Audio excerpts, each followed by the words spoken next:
Bonjour et bienvenue sur ma chaîne. Je me nomme Sado Joseph, je suis doctorant en pharmacie. Ici, on parle de santé, de bien-être et d'éducation thérapeutique. Aujourd'hui, nous allons parler du diabète. Cette maladie-là dont souffrent de millions de personnes à travers le monde. Et malheureusement, nombreuses sont ces personnes-là qui ne savent même pas qu'elles en souffrent. Nous avons la présence, une fois de plus, de notre médecin qui va nous en dire plus sur le sujet.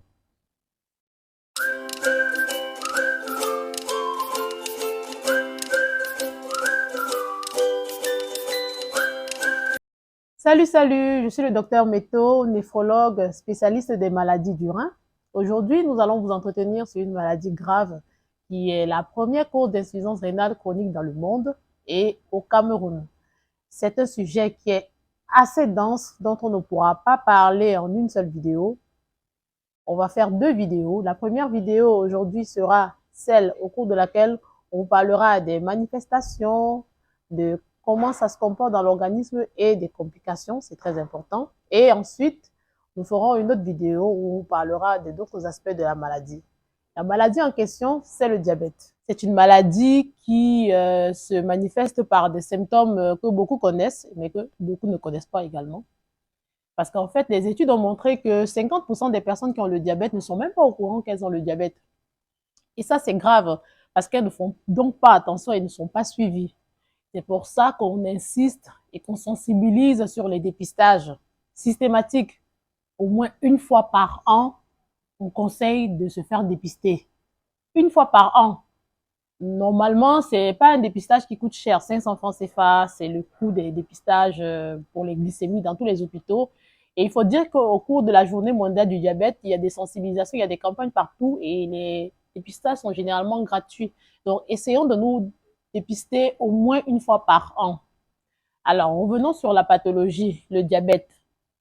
C'est une maladie qui se définit comme une hyperglycémie à jeûne supérieure à 1,26 g par litre ou une glycémie postprandiale supérieure à 2 g par litre.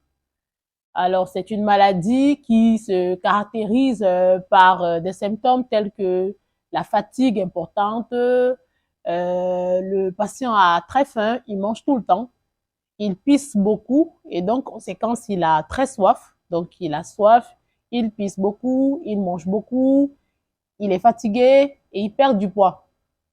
Mais comme je l'ai dit, il peut ne pas avoir de symptômes. D'où l'intérêt du dépistage systématique. Alors, comment est-ce que le diabète se manifeste? Le diabète, nous l'avons dit tout à l'heure, c'est une maladie qui a des complications au niveau de tous les organes. Et elle s'installe dans notre organisme après un certain nombre de processus. Il y a un organe dans l'organisme qui est très important, c'est le pancréas. C'est un organe qui est situé derrière l'estomac et qui a un rôle très important dans la régulation du sucre dans notre organisme. Alors, le pancréas, lui, il sécrète deux hormones importantes. L'insuline. L'insuline, elle est sécrétée pour garder, mettre en réserve l'excès de sucre. Parce que pour qu'on vive, il faut qu'on ait du sucre, il faut qu'on ait de l'énergie. Et cette énergie-là ne peut être produite qu'à travers le sucre. Or, nous ne mangeons pas tout le temps. Or, notre corps a besoin d'énergie tout le temps. Donc, le rôle de l'insuline, c'est de mettre en réserve le sucre quand nous mangeons pour les périodes au cours desquelles nous n'allons pas manger. Ça, c'est le rôle de l'insuline. Il y a une deuxième hormone qu'on appelle le glucagon. Cette hormone-là, elle est sécrétée quand on n'a pas assez de sucre dans le sang. Et donc, le glucagon est là pour permettre au sucre gardé dans des organes tels que le foie et le tissu adipeux de remettre ce sucre-là à disponibilité pour que le métabolisme continue de se faire. Voilà, en quelque sorte, les hormones qui régulent le taux de sucre dans le sang. Alors, on a deux types de diabète. Le diabète de type 1, qui est aussi appelé le diabète juvénile ou diabète maigre. Et on a le diabète de type 2, qui est le diabète gras ou le diabète sucré, qui est le diabète pour lequel nous allons nous entretenir aujourd'hui. Alors, le diabète de type 2, c'est un diabète qui survient généralement quand on a de l'insuline, mais cette insuline-là n'agit plus. Je vous ai dit tout à l'heure que le rôle de l'insuline, c'est de mettre en réserve l'excès de sucre. Dans le diabète de type 2, je vais essayer de schématiser ça comme une porte. C'est-à-dire qu'on a une porte avec une serrure. Alors, l'insuline est comme la clé. C'est elle qui joue le rôle d'ouvrir la porte pour que le sucre puisse être mis en réserve. Mais alors, quand cette insuline ne peut plus agir au niveau de la serrure, parce que peut-être la serrure est bloquée par d'autres choses qu'on dira tout à l'heure, alors le sucre reste important dans le sang. Il ne peut pas être mis en réserve dans le foie ni dans le tissu adipeux. Et à ce moment-là, on occasionne donc le diabète de type 2. Voilà essentiellement comment je pourrais schématiser la survenue du diabète de type 2. Alors, lorsqu'on a donc ce sucre qui est en quantité importante dans l'organisme, cela occasionne des complications. C'est pour ça que de manière générale, le diabète, il est asymptomatique au stade de début. Généralement, on le dépiste quand on a déjà des complications. Et les grandes complications du diabète, c'est essentiellement les complications au niveau des yeux, les complications au niveau du cœur, les complications au niveau des reins, les complications au niveau des organes génitaux, généralement.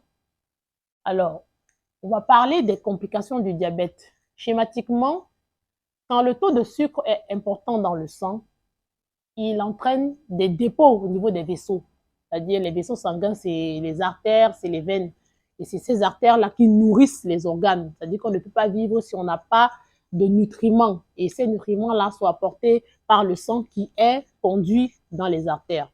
Alors, ce que le diabète fait, c'est qu'on a des dépôts de sucre, parce qu'il y en a en excès. Donc, ils se déposent partout, notamment au niveau des vaisseaux. Et donc, ils bouchent les vaisseaux.